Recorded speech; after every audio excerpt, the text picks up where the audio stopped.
दोस्तों, job centre में आपका स्वागत है।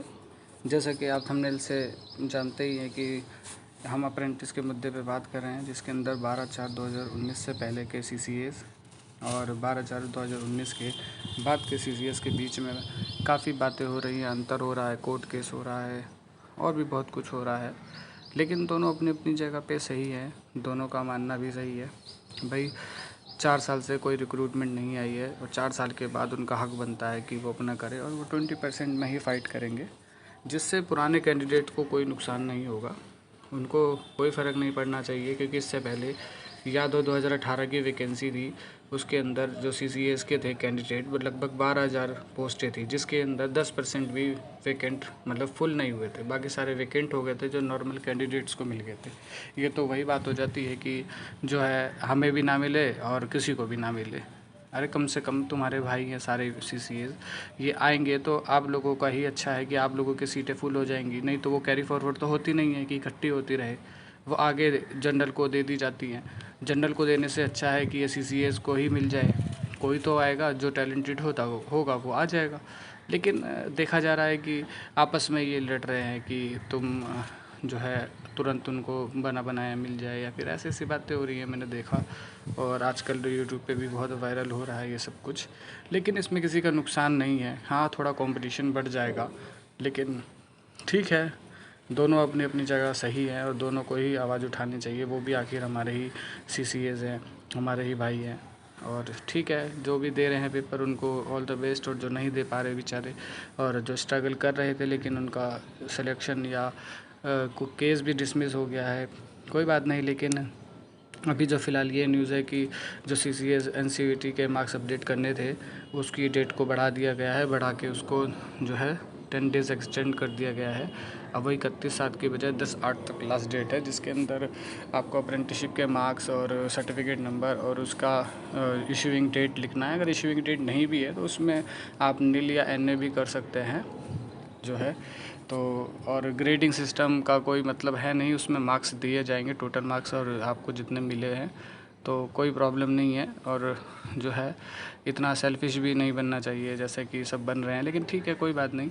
अभी तो फ़िलहाल रेलवे ने कंसीडर किया ही नहीं है कि जो 12/4/2019 के बाद के सीसीएस हैं उनकी ट्रेनिंग कभी भी पूरी हुई हो, अगर उन्होंने 12/4/19 से पहले के सर्टिफिकेट उन्होंने ही वैलिड कहा है तो कोई बात नहीं, उनके लिए आगे मौका आएगा। जैसे कि अभी यूनियन ने भी बताया था कि भविष्य में लगभग 50,000 वैकेंसी ग्रुप डी की आने के चांसेस है, वो भी इलेक्शन से पहले।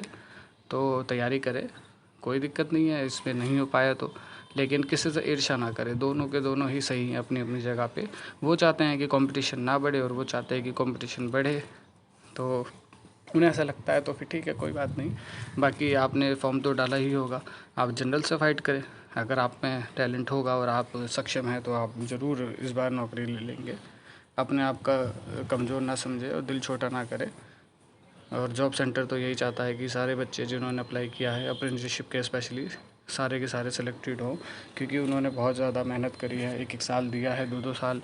अप्रेंटिसशिप 3-3 साल की भी होती है आईटीआई के बाद। तो उन्हें वो डिज़र्व भी करते हैं और रेल से पूरी तरह से परिचित हैं, तो इस वजह से उनको मिलना भी चाहिए। कोई बात नहीं, लेकिन आपस में लड़े नहीं और आपस में एक दूसरे से ईर्ष्या ना करें कि जो है आखिर हम सारे हैं तो सीसीएस। तो आप यही भाईचारा बना के रखें, आवाज़ उठाते रहें सीसीएस के हक़ में, बोलते रहें, आगे अच्छा ही होगा। और घबराए नहीं बिल्कुल भी, दोबारा वैकेंसी आने वाली है, लगभग 50 से 60 हज़ार के बीच आएगी, ये यूनियन एनआरएमयू के द्वारा बताया गया है। तो है, पॉसिबल है कि जल्दी ही आने वाली है, लेकिन तैयारी करते रहें, परेशान ना हो और आपस में बिल्कुल भी लड़े ना, एक दूसरे का सहयोग करें।